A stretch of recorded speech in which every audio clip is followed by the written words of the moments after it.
growing up, I was not a kid that really cared about fitness at all. I was the type of kid where I didn't care what I ate or if I worked out at all.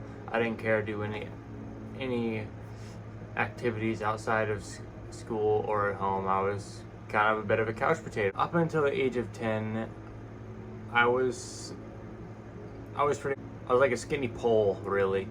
I rarely had any fat on my body whatsoever, and I one day I just got introduced to chocolate, and from then on I became a pretty fat kid.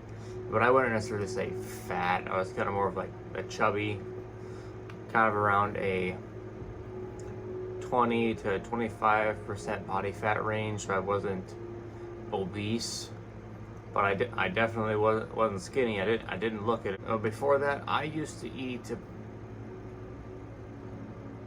I'm pretty fat, really. I just ate like a slob for breakfast. I would have maybe a protein shake, a huge bowl of cereal, or I would go to a gas station across from school and I would have 2 or 3 donuts. I'd have a big double chocolate muffin, and then I would snack on candy and regular pop throughout the day. On lunch, I would go and have a sandwich from Subway, and then I'd have another sandwich when I went to work later that day, and then I had yet another one when I got back home. But when I turned 16, it's when I finally made the change, as my license showed that I was just barely 6 feet tall and I weighed 220 pounds. Did anything a day in my life prior to this moment, and I started off with a class in school called weight training. At home, I started eating a lot cleaner with my meals that I would prep for, say, work or after. Grilled chicken and some fruit, not a whole lot. And then at work, I started eating a lot of chicken strips, breaded chicken strips, and I would load up on these. I would eat like maybe 20 to 30 strips at a time. But to simplify that, breakfast would be almost completely unchanged. Lunch I would have a bunch of chicken, and then at dinner I would have usually more chicken. It's kind of a little foggy back to the changes that I made, because honestly my diet, it didn't really change at all. I kind of still ate about the same food.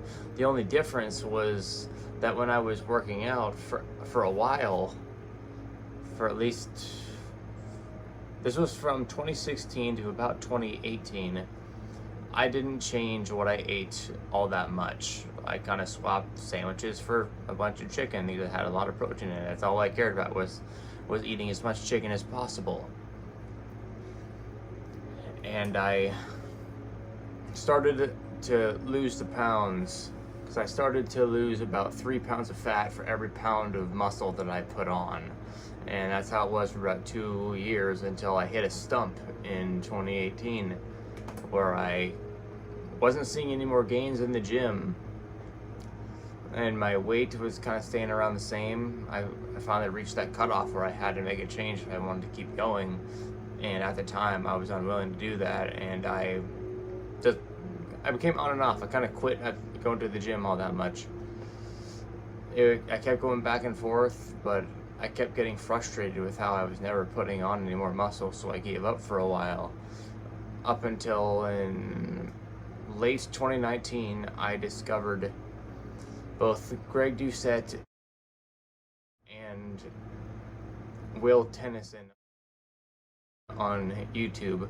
I found out about Will first because my new girlfriend was watching just a bunch of fitness YouTubers on autoplay, and then Will came up, and I immediately got hooked on him, and then I started watching all of his stuff, and then I later found out about this this loud, obnoxious bodybuilder by the name of Greg Doucette on YouTube, and then I quickly got hooked onto his videos too, and then I started to learn all sorts of information about working out, and I realized I was doing so many things wrong. I wasn't eating right. I wasn't eating the right amount of things. I wasn't spreading out my meals enough. I had the worst form I could possibly have for all the different workout exercises. I was doing them too fast, amongst many other things. And after putting all this together, I finally realized that all me, I was the problem. But then after that, I finally started making all these changes, and then, as you see from my first video, I quickly started putting on a lot more muscle than I ever thought was possible. Still, it's all natural, not enhanced or anything. I don't even know how I could get a hold of that stuff, but I quickly went from never being able to put on any muscle to I was putting on about a pound every month once I made those changes, until where I am about now, where now it's about half of that. But I'm still getting bigger and stronger and improving every year. But to add on top of all of that, I'm also a diabetic. And as a diabetic, if my sugars are not in check, I cannot put on any muscle, because my body will start using my fat and my muscle to fuel my body for energy, and my body will constantly flush out all of my water weight to try to get rid of all this excess sugar. So I had to make sure that I was on top of my game with my sugar, otherwise anything that I was doing in the gym would be meaningless. But I've learned a great deal since discovering those two on YouTube, and I can't thank them enough for all that they have taught me up to this point. But my story is one of many thousands. But thank you guys for listening. My name is Corey Bernhardt, and this is my story.